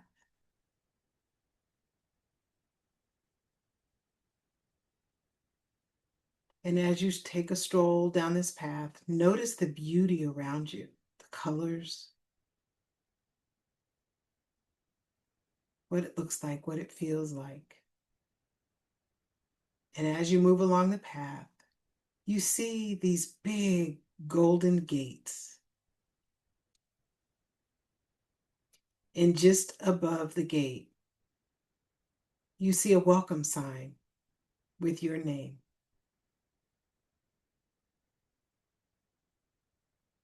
And as the gates begin to open, you step into the most beautiful and magnificent place that you've ever seen.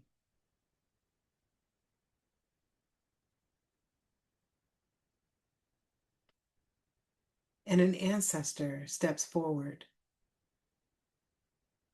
And that ancestor greets you, smiling, happy, excited that you have come. And as you begin to step forward into this beautiful place, you start to notice that there's other ancestors, and they're all excited that you have come. They're greeting you. They're supporting you. Some you may recognize, some you may not. But they're all here to greet you. And what they know is this is your time. This is your time to be in relationship with them. This is your time to carry the medicine that they have carried. This is their time. This is your time to share this medicine with you. And this ancestor that greeted you guides you to a circle. This is the circle of your elders, the elders of your lineage, the older ancestors, the wisdom keepers, men, women, they're all gathered. And as you step to the circle, the ancestresses rise, the women in your lineage rise to greet you. And they look at you and they tell you, now is your time. We are with you. We are supporting you. We are guiding you. We are protecting you. And now is your time. And they invite you into the circle to have a seat. And one of these ancestresses steps forward. She is the one that is working with you right now in your life. She is the one that has been reaching out to you. She is the one that may have awakened you in the middle of the night, may have placed a dream in you, may have given you peace when you were listening to a song or walking in nature. She is the one that holds some of the wisdom that you need right now in your life. And she comes and she sits in front of you, facing you. She holds your hands and she says, "What do you need?" Now take a moment to tell her, what do you need right now? What is it that you need? This is your opportunity to let her know. So take a moment to tell her what you need.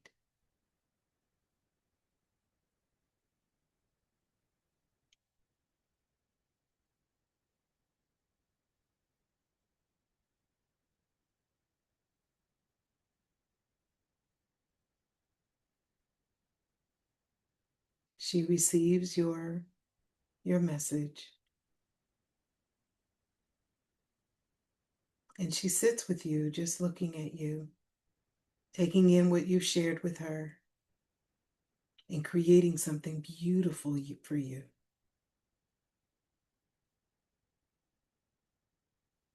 And she says to you, "I have a gift for you." And she hands you the gift. It may be a word. It might be an image. It could be a box.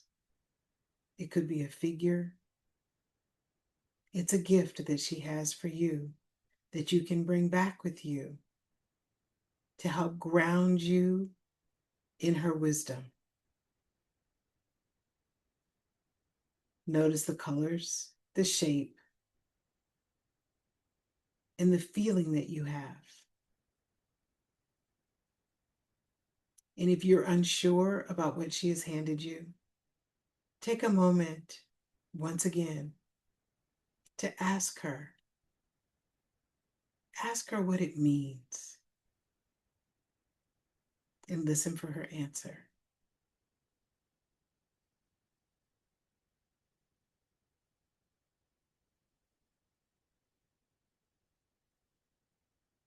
Her answer may come in the form of words, maybe one word, an image.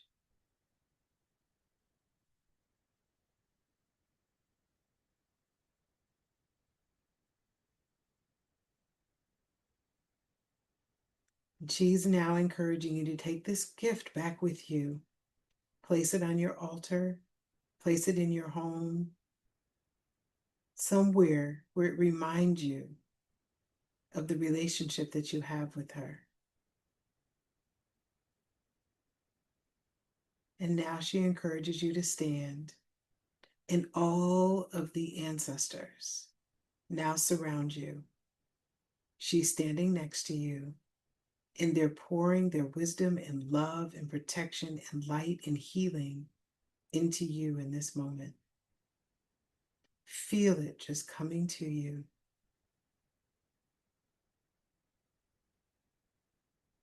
They're giving you all of the joy that you can hold, all of the peace that you need. And they're reminding you in this moment that guidance is always available.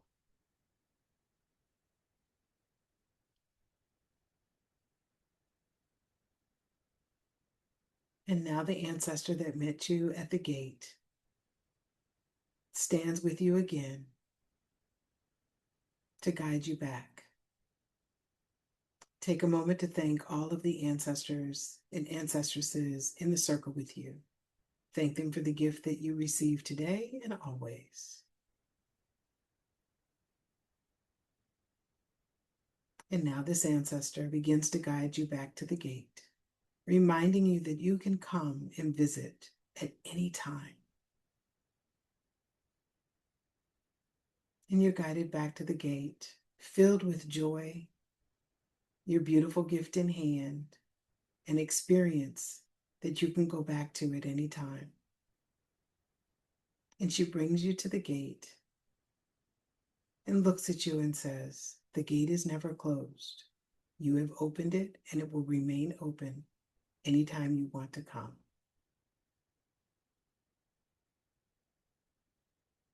And now you walk out of the gate back to the golden path.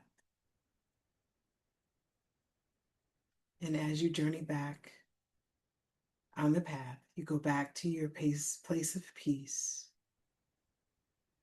Allow yourself to just settle there for a moment. Be in your place of peace. And then begin to come back into the present moment with your gift and your joy and your peace. And when you're ready, just begin to move and allow yourself to be present.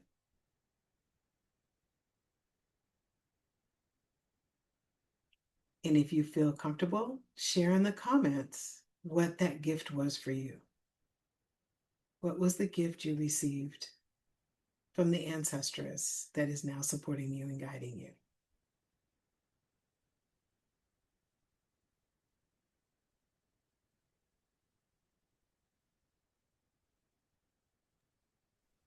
Wow, that was great. I loved it. Oh my goodness. Wow. Yeah, that You was don't know. amazing. That's okay. You don't have to know what it is. Just know you can actually put a blank piece of paper on your altar and just say, when it comes through, you can go back and do this again as well.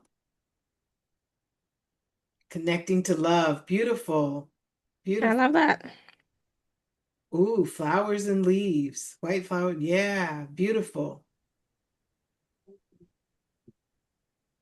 And you don't have to place the exact object on your altar or in your home. You can place a picture of it. You can either create your own picture, you can go on the internet and find the picture, you can sketch it the way you received it or felt it, or if it's something that you can actually, you actually have, you can put it there. A shell that carries the elements, including flow of each together. Yes. Received a key. Beautiful. You are love, you are love. Nice. A rope and ladder. And if you receive some things and you're unsure of what they mean, that's perfectly okay. This is just the first step. What you can do is tonight, when you get ready to go to bed, ask the ancestors, even your guides, what does this actually mean? And that you're open to receiving a deeper message about it.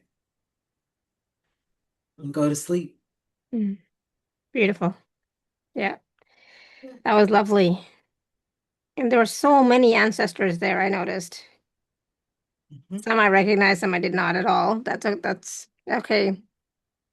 But that was really special. I really enjoyed that. Thank you. You're welcome. You're welcome. And so what I received was my ancestor putting like a bracelet on my wrist. In India, it's called a mali, and they tie it, kind of thing, a string. And she said that whenever you look at it, whenever you touch it, you'll be reminded that we are always with you and we are working with you always. So, Oh, that's beautiful. And do you have them around your wrist already?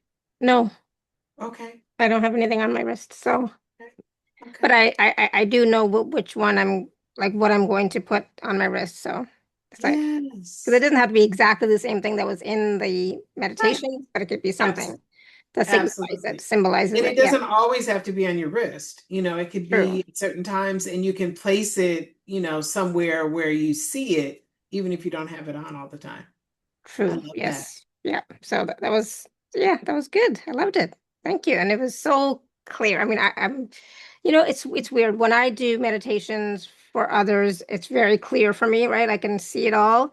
But when other people are doing meditation and I'm participating, I don't always see it for some reason, but today I did. Today with this one, I was like, it was like clear as day. So, I love it. That's beautiful. so it was lovely. Thank you. You're All right. welcome. Thank you. So maybe we can take a few mini questions slash readings because I'm feeling good. I'm happy with that. I Okay. was happy with that meditation. But please I'm don't glad your ask. back is feeling good. Yeah. So, but please Yes. don't ask for a general reading. Please have something specific in mind. Okay. I don't like general readings. I think it's a waste of time for everybody. So ask for something specific, please. And something short. I mean, that we can really answer. I mean, if it's really, really deep, then it may not. But Yeah, ask anyway, and then if I can't get it to you right now, then I'll let you know that. exactly. Perfect. Um, all right. So Patricia, you had, what is your question? I guess is what we're doing. What is your question? Well, I guess I feel very supported angelically too. And Nice. I'd like to know what steps I could take. I go out in nature, try to stay more physically balanced, and that seems to be important for me to do, connect with nature. So what's the Yeah. question? How can be more physically balanced, I guess. Physically balanced in terms of what? I mean, are we physical balance, spiritual balance? Physical balance. In physical balance. Okay. Mhm. Good question. So let's just ask.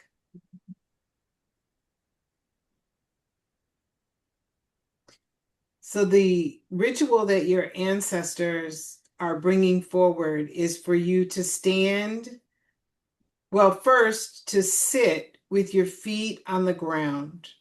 Okay. And if you can sit with your shoes off for a moment, feet on the earth, imagine you being grounded into the earth, Mm-hmm. right? The light is taking you down into earth and grounding you.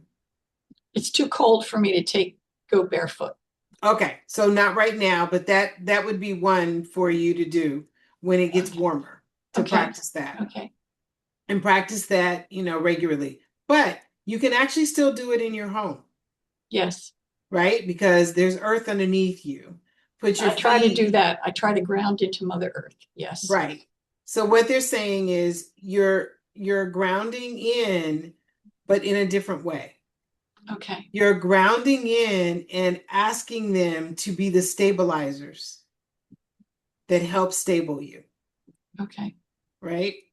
And then when you're out and you're walking in nature, before you start walking, take a moment to just ask them to continue that stabilization.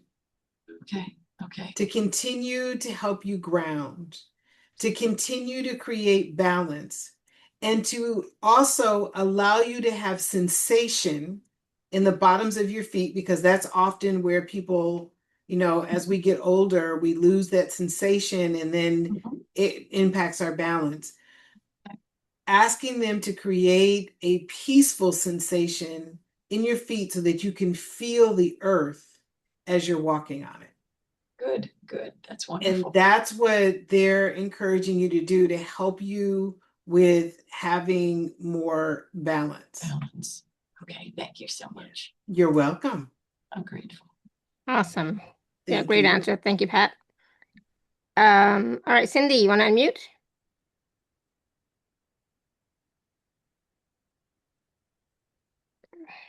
Cindy, yes, yes, yes. No, no, no. Okay, well, we'll come back to you, Cindy. We'll go to Carol. Carol, you want to unmute? Hi, Carol. yes. I would love to know if which one of my brothers are with me. I have 4 that I've passed on. Dave, Mike, Bill, or Rob? Okay. Oh, I see. Okay. Dave, Mike, Bill, or Rob are with me. Okay.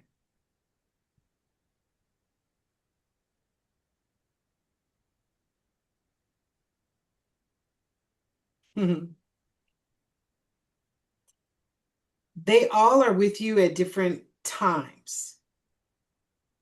Okay. Which one of your brothers was sort of the one that was the jokester that made people laugh a little bit? I would have to say Rob Mhm. or Dave. Dave and Rob both. They're both cancers. I think this one is Rob. Sometimes the ancestors give me names, sometimes they don't. So this one, I'm hearing Rob. And what Rob is saying is that they're all with you at different times.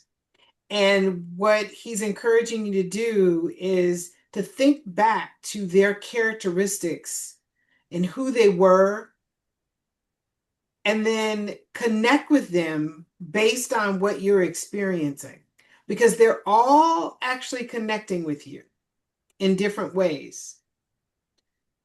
So Rob is saying when life gets a little heavy, connect with Rob to make it lighter, funnier. And I'm sure you can with Dave if you say Dave is also like that. But Rob is the one that's coming through and saying, connect and make it lighter. But it's clear that all of them are connecting with you. And what they're bringing with them are ancestors from multiple generations back that each one of them connected with, and they bring that ancestor forward when you call upon Rob to lighten things up.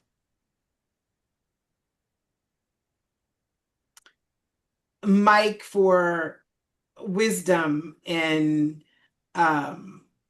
advice, bringing ancestor forward. So all of them are connecting with you on different levels and in different ways, but really remembering their personality characteristics and then looking at how can that help you now, and connecting with them, because then they bring sort of their entourage that they've connected with of ancestors, they bring those ancestors forward to support you now.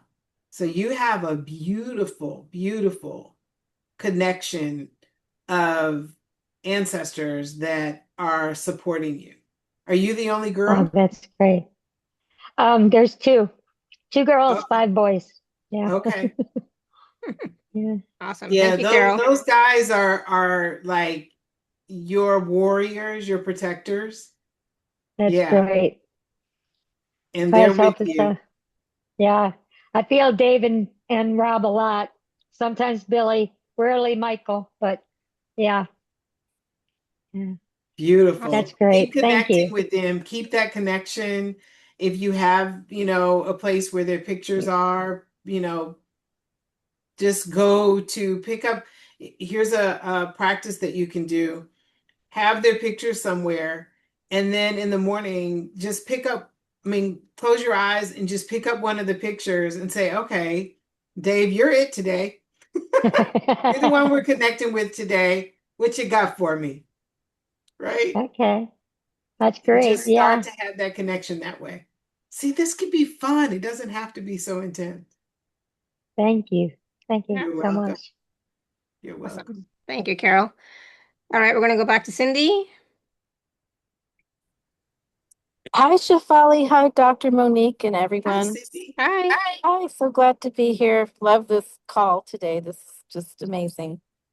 I would like to ask, I have two aunts that recently, this past year, passed away. They transitioned, and I miss them so dearly. I know they're with my grandmother and other family members. I'm just wondering if either of my aunts or grandmother have any messages for me on About how to what? connect better with them. Mm. Ah, okay.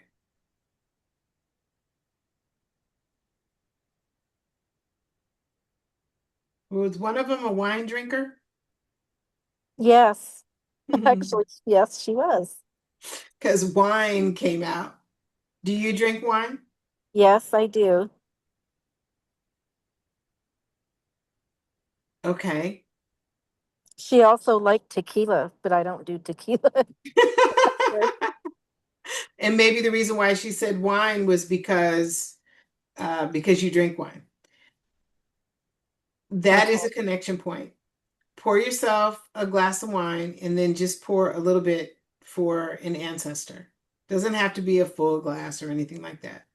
Just a little bit. And sit across, put one your wine glass next to you, and then across the table, and this is specific, across the table from you is the other wine glass. And visualize them sitting in the chair and you having a conversation.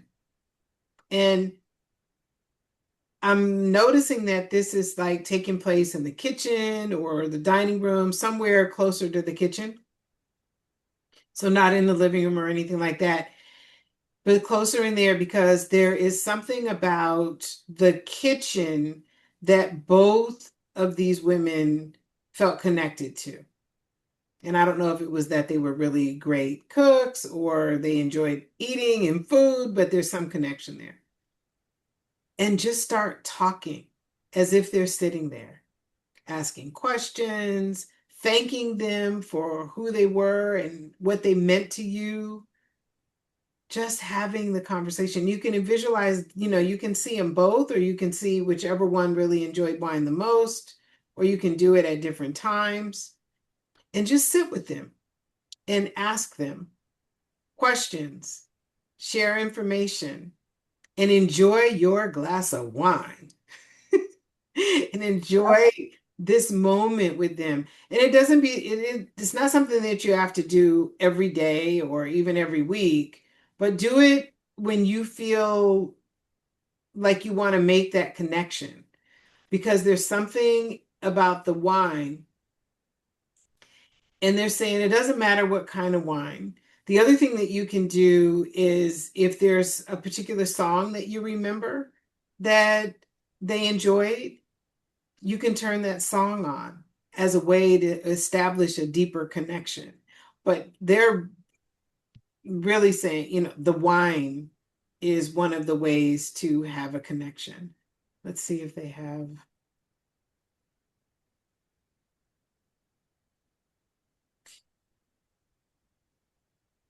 And I'm also getting to crack open the window somewhere when you're doing this. It could be fully open depending on the time of year, or it could just be slightly open because they're actually clearing, when they're sitting there with you with the wine, they're actually clearing things out of the home that are ready to be cleared. Energy that's ready to be cleared. So they'll be clearing out while you're sitting and having the conversation, whether it's stuff in you that needs to be cleared out or something within the home. So having a little window open, doesn't matter, you know, how wide or anything like that, just a little bit if it's really cold. And you don't have to do it for a long period of time. Just, you know, do it for a few minutes and allow that to be cleared out and to move out. But your wine ceremony is one of the ways that they really want to connect with you. So enjoy your wine and enjoy the time with them. Oh, well, that's just lovely information. And both of them love to cook and love to have celebrations and family gatherings. So that totally makes sense. So I love that message. Thank you so much. You're welcome. And isn't it interesting that I don't know about, you know, in your home, but I know for me, in mine, when the family comes together, I don't know why everybody ends up in the kitchen. We have That's this usually the house where place there's to. multiple spaces that people can be in, and we're all crowded in the kitchen. And it's just so funny to me. It's so funny that we decided to go ahead and buy really comfortable furniture for the kitchen, you know, a table and chairs, because we all end up in the kitchen and we'll be in there for hours having conversations. And we can even have a formal dinner in the dining room, and we're still going to end up in the kitchen somehow. So I Oh, know that yes. that is That brings back so many, connection. a big connection, so many great memories in the kitchen for sure with them. So thank you so much. Many You're welcome. blessings to you, Dr. MoNique. Thank Looking you. forward to Blessings your to you too. program. Oh, I look forward to Thank having you. you in the program. Wonderful. Thank you. Thank you, Cindy. Thank you. Awesome. All right, we're going to go to Ina and then Pragati, and then there's a few quick ones in the chat as well, I think I saw. But Okay. Ina, you have a quick question for Dr. Monique? Yes, hello, Shefali. Dr. Hi. My grandmother Pearl, is there some ritual, some celebration I can help share her with my daughters, my granddaughters, and great granddaughter that bring her right into their heart like she's in mine? One more time, tell me who it was. I think my volume was down a little low, so I missed the first part of what you said. My grandmother Pearl, she was born 1897. Okay, Grandmother Pearl. And you want to know how to have a deeper connection with her? Yes, and share her with my daughters and granddaughters. Yeah.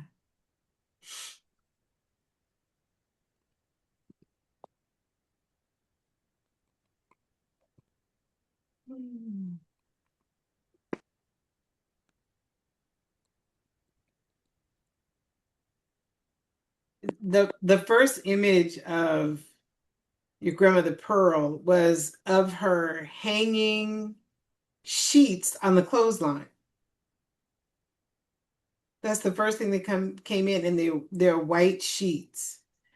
And there was something about the color white that really meant something to her. And one of the things that she's saying is that oftentimes the things that she had that were white didn't get to stay white for very long. And what she wants you to do is get a piece of white cloth, maybe it's a napkin or can even be a tablecloth or whatever. And she wants you to get that white piece of cloth and iron it, which was important to her, iron it, and then place it on a table. And place things on the table that make you feel close to her, or things that are positive about her, words that you would use to describe her. If there's any kind of a photo or anything that may have been passed down, maybe there was a piece of, dishware, something, glasses, silver, whatever. If there's something that was passed down in your family, you can place that there as well. What she's saying is that this white cloth creates the altar. And the altar is where each of you can come and ask her for her wisdom and her guidance, and to really connect with her through this altar that you create. Now, do you have an altar in your home already? Yes, I do. Okay. If you have a white cloth on it, take it off, wash it, iron it, put it back on. If you don't, then remove things and put a piece of white cloth down. There's something about that that really was important to her. It was very important to her. And by placing it there, that will help with the connection. And if you have white clothing, I would say, every now and then, or as often as you want, put your white clothing on and then step up to the altar and let her know that you're remembering her. And really just be in ceremony with her at that point. Because this white represented to her abundance. White meant that you were abundant. And if you're wanting to create greater abundance in your life and in the lives of your granddaughters, then this is a way to help create abundance, and not just financial abundance, abundance of opportunities, abundance of love, abundance of peace, abundance of joy, abundance of wisdom, and it can also be money. This is a way to begin to create that abundance that she's bringing into your lives. White cloth, place it there. You could put a white cup there if you want to. Look for things that you have that are white that you can place on this altar. And like I said, pictures, and there can be pictures of other ancestors there too. That's okay. But just really make this about her. Make it about her. And you may even decide that you want to create something in a different space that's just for her. Like behind me are my ancestresses. Those are just my grandmother, great-grandmother, and great-great-grandmother. That's all. I don't have my dad there or some of the other ancestors. That is just strictly the ancestresses. And some of the artwork that they created is what I have there. So you can create something, that's uniquely hers, or you can just create it on the altar that you already have. But that is what she's saying. White is your connection point to her. Wow. It makes so much sense. Mm. Thank you. You're welcome. You're welcome. Awesome. Thank you for Thank you, Ina. Yeah, that was amazing. Thank you. All right, we're going to go to Pragati. Pragati, you want to unmute? Hi, Shefali. Hi. Hello, both. So the question I have is about my mother who passed away, and really like any advice she has for me about how to create more kind of relationships now, and what advice she has for me not to feel lonely. Now that she's gone, she was very protective, and I don't really feel that anymore. So really is also how to connect with her more, I suppose, to get that feeling of being protected by her again. Yes, yes. As you were talking, she said that there are people that are ready to come into your life, and now we're preparing you for that receiving. Not to replace her, but to give you that sense of comfort again. And to be open to the new people, or even some people that you've known that maybe you weren't really connected to in a deeper way, to be open to those relationships coming forward. And one of the ways that you can begin to open to it, she says, is by just saying, I welcome new relationships, new experiences. Like I said, it doesn't have to necessarily mean new people. It can be a new way of having a relationship with some of the people that are already there. I welcome happy, joyful, loving, honest, true, whatever word you want to describe the kind of relationships you want to bring into your life. Describe those relationships and just close your eyes. And then say to your mom, please bring them forward for me. Help me to see where I'm not seeing. Help me to hear what I'm not hearing. Help me to know what I need to know. That's important. And when I say help me to see and hear what I'm not seeing, so that you know who the right people are that are coming through. You'll know who they are. But she really wants to support you with having connections with other people. And she wants me to remind you that having connections with other people doesn't diminish the connection you had with her. It doesn't mean that you aren't honoring her. Having connections with other people means that you're honoring that relationship that the two of you built. You're honoring the love that you shared by sharing that and bringing in other people into your life. And that it's safe and it is okay. And use your intuition. Connect with her if you're unsure if how much you should allow a particular person into your life. Connect with her. Ask her. Ask her to remove what needs to be removed.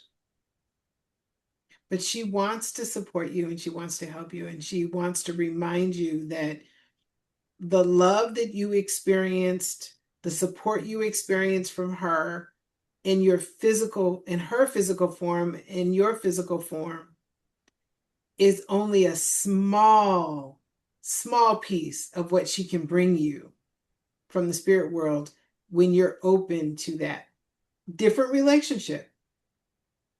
I'm not going to say that replaces, or that's exactly the same, because it's not.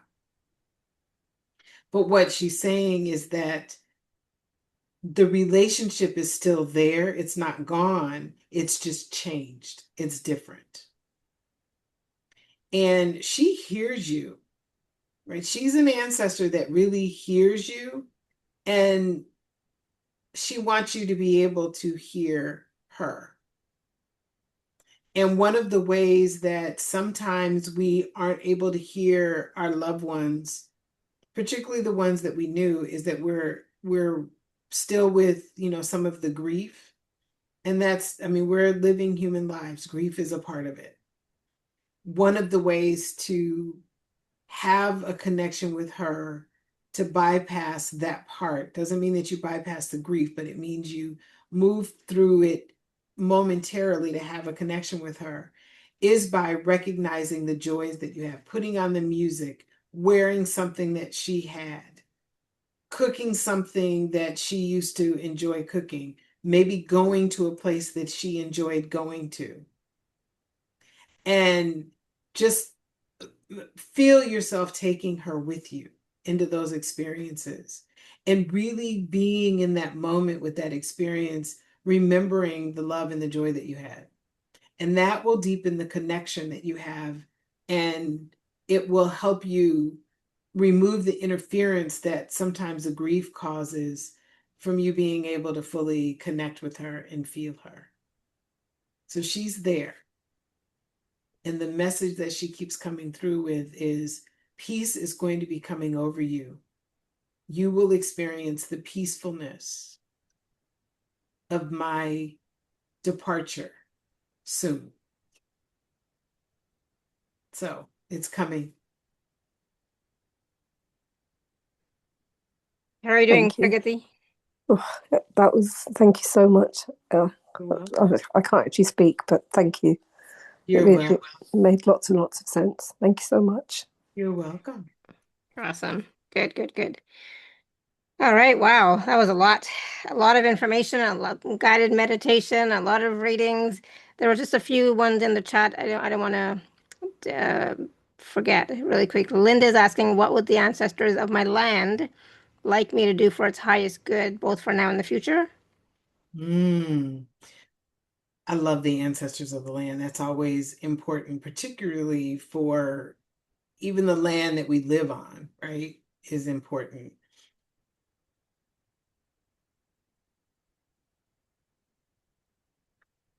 I don't know what you have like around you on your land, but planting something is always a way to honor them. And whatever you have, either nurturing the plants that are there or planting something. And one of the things that is always beautiful to honor the land is to plant some type of food. And it doesn't have to, you don't have to do a full garden, but planting some type of food not only honors right in your land and space, but it honors beyond your land. Plant something and offer it to someone else. Use some of it for yourself, obviously, but then offer it to someone else. That is a way of honoring the land, honoring them, and also helping someone else honor the land as well by them consuming it. If you already have those things on your land, that's beautiful. Go to them, and as you're watering, just say to the ancestors of the earth and the land, I'm honoring you. I'm honoring you with this water. I'm honoring you with my hands in the soil. I'm honoring you when I harvest what we've grown together. I'm honoring you. Beautiful. And that is a way that you can begin to do even deeper work with the ancestors of the land. Awesome. Let us know how that resonates with you, Linda. I love it. So I think it's perfect. And then Shayna has a question. Are there any traditions that they wish I would honor?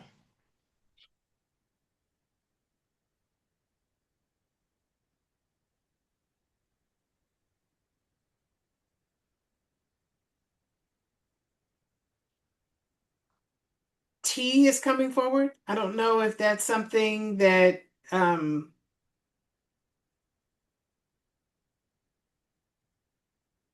yeah, I'm getting tea. Drinking tea, preparing tea, maybe even mixing your own tea leaves in a way that, in something that you like. And then the other one is spreading tea leaves in the soil around your home. Not a lot, just a few tea leaves. And that is sort of a way to welcome them into your home to support you and guide you. So that's the quickest one. That was, that question's a little hard without talking to you, but and understanding, a little bit. But there's something about tea that's coming through. Awesome. So let us know how that resonates with you, Shayna. Beautiful. So much wisdom. And some of these processes and rituals, again, can be, we can all do. Some were pretty specific, but yes. So Linda says, thank you. That resonated fully. Looking forward to getting home to plant. Awesome. And then Shayna says, I have a lot of British ancestry. Thank you. Okay, so we know what your tea is going to look like today. Tea time for sure. Awesome. Beautiful. I love it. So I'm not going to ask you, Monique, if you have any last words of wisdom, because this whole call was chock full of so much wisdom. But I just wanted to, thank you for sharing so much of yourself with us. And I love both the meditation and all these readings. And I look forward to, you know, getting a reading in the Wisdom Circle, because I'm definitely going to be signing up before Sunday. So for those of you who are thinking about it, please do sign up before Sunday so you get the bonus, which is a wisdom call as well. But the package, please do take a look at it. It's a 21-day package to really help you connect more deeply with your ancestors, and I think it'll make a huge, huge, huge difference. Okay, and it's really, really quite reasonable. So I'm looking forward to that as well. So I share yay. this real quick. Yeah.